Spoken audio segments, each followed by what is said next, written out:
My name is Abram, and I'm from a rural town in Montana by the name of Millsby.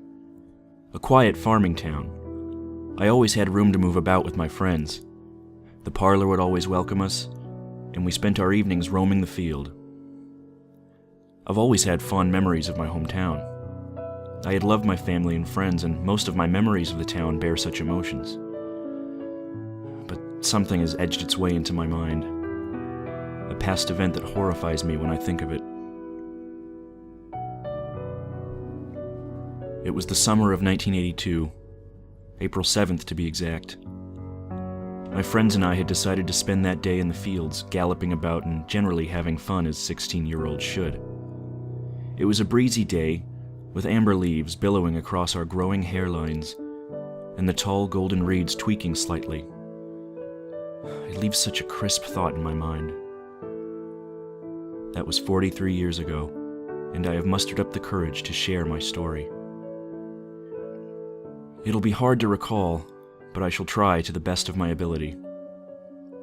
On that April day, I and my two best friends, Angie and Dawn, had decided to stay in the fields after dark as an early birthday present, as mine was a week away. The stars at night were as beautiful as diamonds, and Dawn had even brought a few fireworks. "You have no idea what I went through to get these," he said the night before, "but it'll be worth it, I promise, Abe." I had only nodded in agreement. Dawn was always the risk-taker among us, while Angie had been the quiet one, going along with her own plans and ambitions. We were hiking to an old part of the woods past the fields where the smoke from the granaries and textile shops faded, and the skies were even clearer to the eyes. I had never been at this area, but Dawn assured me naturally, and I wiped the sweat from my chestnut-colored brow. Yeah, I said. "How do you know this place anyway? Your pappy brings you here?" I was heaving from the jog. "Nah," came his reply, "but me and Angie cuddle up here." His laugh was cut short from a sharp smack by Angie. "Shut it, Dawn!" She too was out of breath. Dawn just laughed his choppy laugh. It sounded a little deeper than usual. I attributed it to his growing stature. "Whitney's got a temper," he barked. I calmed them down with a, "Hush! That Toadman'll hear ya." They paused and looked at me for a moment before turning and continuing through the thickening trees. I smiled to myself and followed. The Toadman always got under their skins, and I knew that. The Toadman was a rumor that spread through the town in the 1890s when a few children were found dead in a river by a toad's nest. Their limbs had been chopped off by what the judge said was a small axe.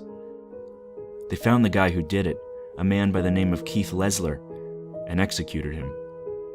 Ever since, adults had been warning their kids to stay away from the creek near the woods.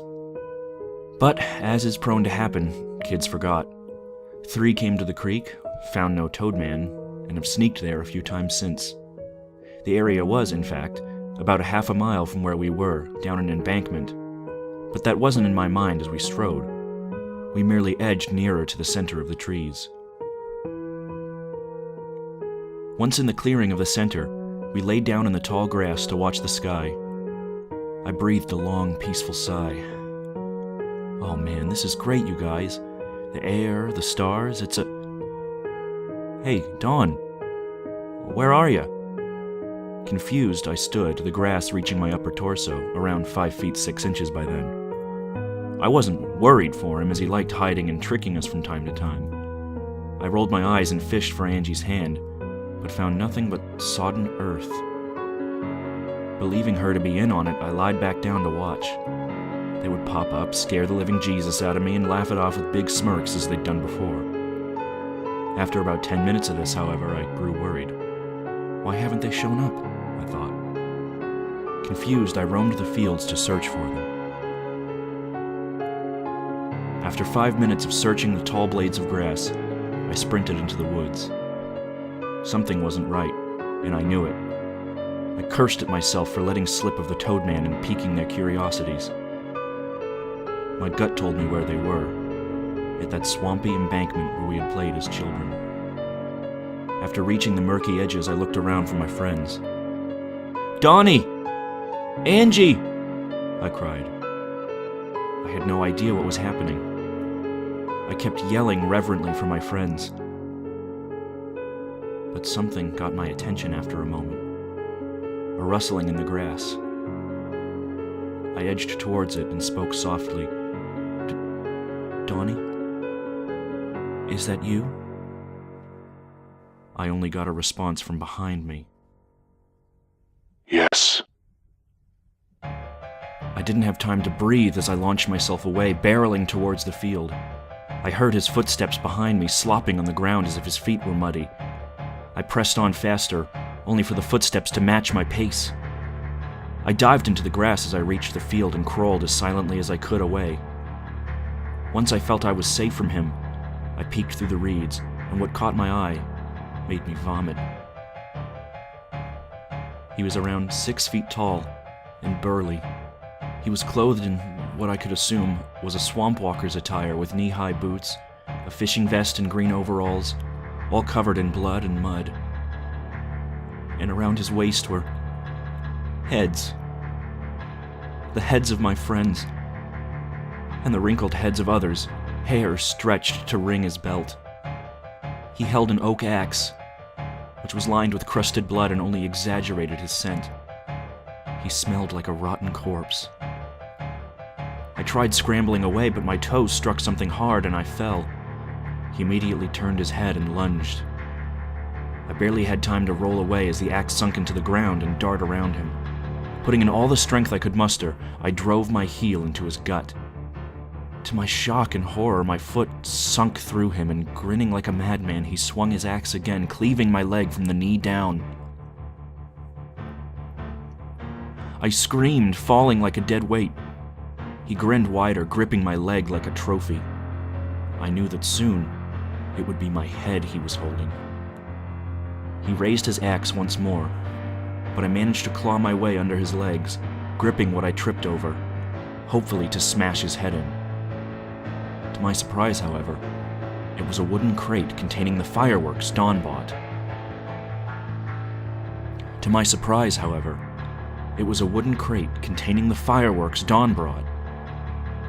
With little effort, the Toadman grabbed my stump and pulled me up, raising me up so I was eye level with him. His bubbled complexion brought bile from my stomach, but I instinctively dropped the crate downwards onto his head. He dropped me, grunting in surprise. I knew it was my only chance. I pulled away his axe, tossing it and reaching into my pocket. I slipped out the grinding stone that I carried for farm work and scraped it against the crate, sparking the fireworks. With all I could, I crawled away and turned. The Toadman gave me a look of utmost spite as he combusted, the light spraying a shower of viscera on the area. I lost consciousness. The look burned into my mind. I woke up sometime later, in a cot outside my home. My parents searched the woods for me and carried me back. With surgical help, the town doctor cleaned and mended the wound. They found neither of my friends, however. I look back on this memory as a curse that has haunted me.